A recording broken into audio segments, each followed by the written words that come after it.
devrais en avoir marre d'être traité comme une merde par le monde qui t'entoure. Tu devrais en avoir marre d'être la bonne poire, le dindon de la farce.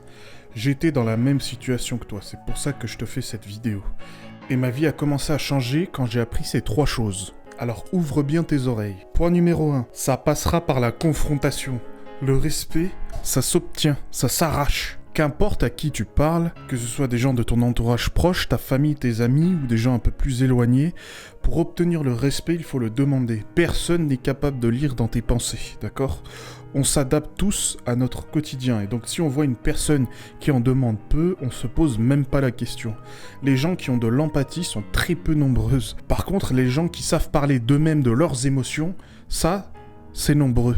Et toi, tu dois en faire partie. Tu dois faire partie des gens qui demandent. Et je sais que c'est contre nature parce que t'es sûrement quelqu'un de serviable et de super sympa et que t'as pas envie de t'imposer. Cependant, si tu ne t'imposes pas, tu t'écrases.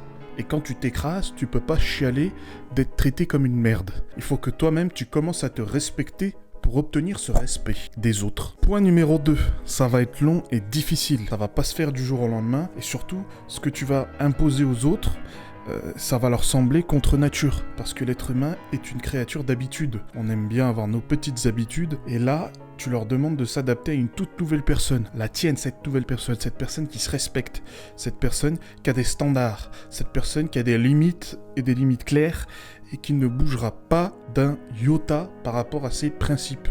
Mais je t'assure qu'à la fin, tu seras la plus heureuse des personnes. Troisièmement, quand tu seras dans la difficulté, tes vieux instincts d'esclave tenteront de remonter à la surface et que ton envie de plaire aux autres sera supérieure à ton propre respect, souviens-toi que tu as tout à gagner dans cette situation. Parce que le respect que tu auras pour toi-même, il va naturellement se frotter au respect que les autres vont te donner. Et ensuite, tes relations avec ces personnes s'amélioreront parce que vous deviendrez tout de suite plus honnête.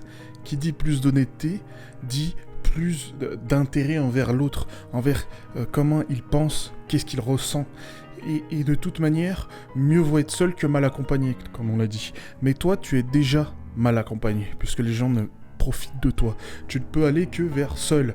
Mais je t'assure qu'être seul, c'est mieux qu'être mal accompagné. Parce que les relations, c'est le sel de la vie. Mais ça peut aussi être le cancer de la vie. Il y a des gens qui sont morts très rapidement à cause de ce stress, de cette frustration. Alors fais attention à toi, abonne-toi à la chaîne, à plus.